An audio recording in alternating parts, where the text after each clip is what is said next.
All right. Part 2 or 3. Part 3. Sorry.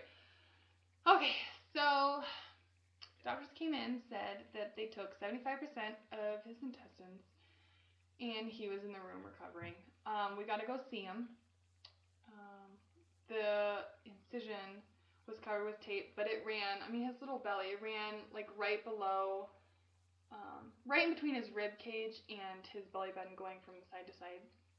So it's just so sad. And he was on so many painkillers that, like, his eyes were just like half open and he couldn't close, like nothing was focusing. It was the most sad sight. It's just, you never wish that upon your own child. And there we are, sitting by our baby's side, who has just had a major life-altering surgery to hopefully ultimately save his life. So, all our parents and families and everything were there, so there was a lot of people there, which, mixed feelings about that. Some parents don't know when to leave their child, and so they can discuss things with their wives. That's sad.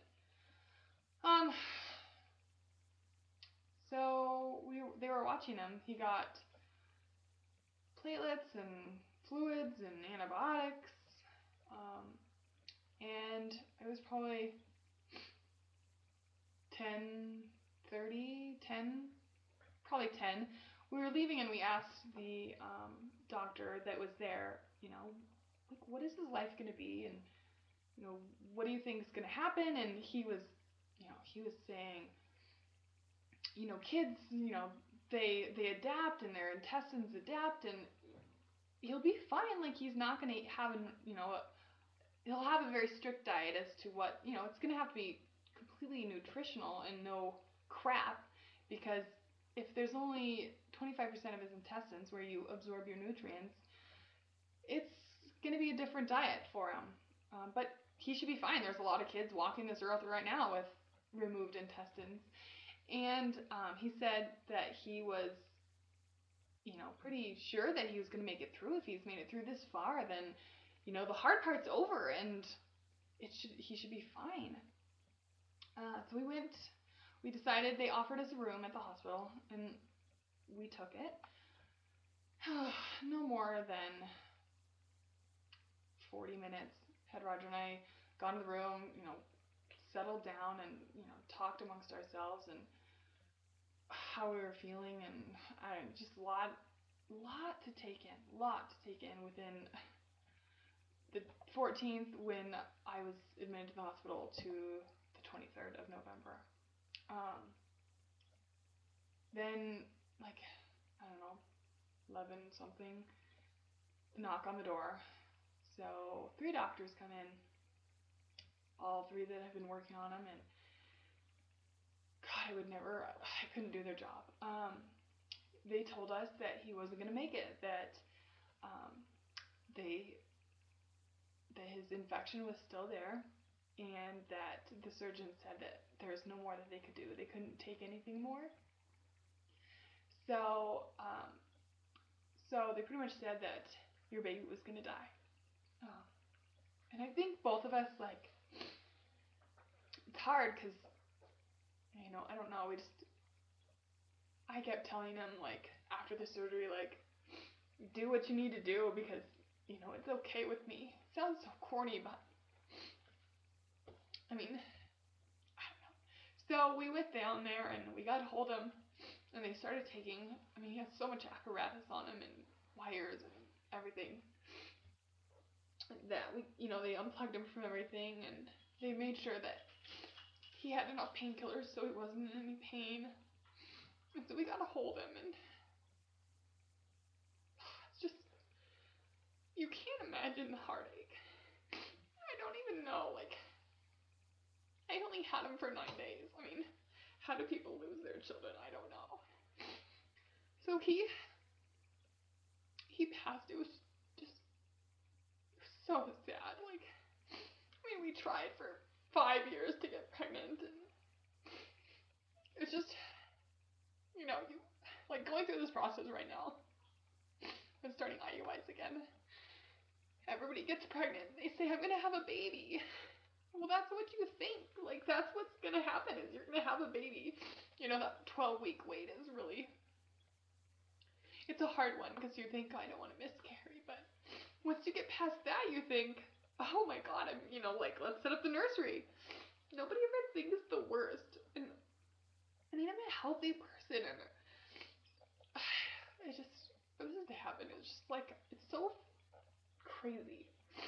And I just, I feel for all those women who have lost their kids, whether it's a stillbirth, which would even be worse. Like, at least I got to hold my baby, and he looked at me, and, it's just, I don't know, I just really have a newfound respect for women who have had losses. It's just a very hard thing to go through. So, that's my story. I'm sticking to it. No, but in all honesty, like, it's been 6 months as of yesterday. It was 6 months yesterday from Dylan dying, and, I've come to terms with it. Yeah, it's sad. It makes me cry, and who wouldn't cry? I mean, to lose a baby, it's a sad thing. But I think in February of this year, my sister lost her father-in-law, and my brother-in-law asked me, he's like, are you mad?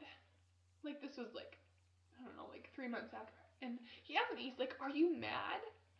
And I said, no, I'm just really sad. It's like, there's nothing I could do to prevent it. It was just all unpreventable, and we just became really bad statistics because the statistics for having HELLP and, at 29 weeks, low. And then to have an infant who's on breast milk have NEC and die is like, it's so rare.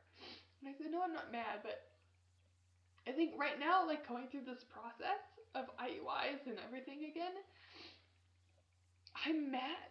I'm mad that I have to do it again. Like, I shouldn't be back at the doctor's office trying to get pregnant. Like, and I didn't expect to, like, feel that emotion. Like, I'm just, right now, I mean, I have an IUI on Thursday, like you guys saw in the last video, but I'm excited, I'm nervous, I'm terrified. I have 2 eggs. If I have twins, I have to have a selective reduction. Also, possibly it could kill me and my baby. So, I don't know. It's just like, there's just so much emotion going on through, like, this whole IUI process that I didn't expect. But I'm excited. Ultimately, I'm excited, and I have a good feeling about it. But I don't know. Like, here's a question I forgot to ask in the other video: is like, I work out, and now, like, I'm supposed to go work out tonight, and now I'm like, well, maybe I shouldn't work out. Like, I have these really big follicles, and I don't want to, like, rupture them and, like, ovulate before I'm supposed to have my IUI and all this. And then on Thursday, I have another class that I usually take, and I'm thinking, well, I don't want to go work out. Like, I just had, an IUI. I should be resting everything, but there's nothing that can go wrong. I mean, the sperm and the egg are there, and it's not working out. It's not going to affect that. So it's just like, now I'm like on this, like, oh, like, don't do anything too strenuous. And it's just, I hate how it makes you feel like, just like, you're just calculating every single moment of every single day and what you're doing. And how do you guys get through it? I mean, is there anything that you do or don't do? I mean, I'm sure that there's many people out there that don't exercise, don't do this, don't do that. Are there things that you definitely don't do? Like, do you work out after you had an IUI or right before it? I don't know. All right, I'm gonna sign off. Thanks for listening, guys. Leave comments or questions. I'll be happy to answer them. Hopefully I didn't make you guys too sad. But thanks for watching, guys, and hopefully I will post another video with some happy news about a successful IUI, or if I feel like I need to vent, maybe a little bit before that, after I actually have my IUI. I might need help getting through those 2 weeks. All right, guys. Talk to you later.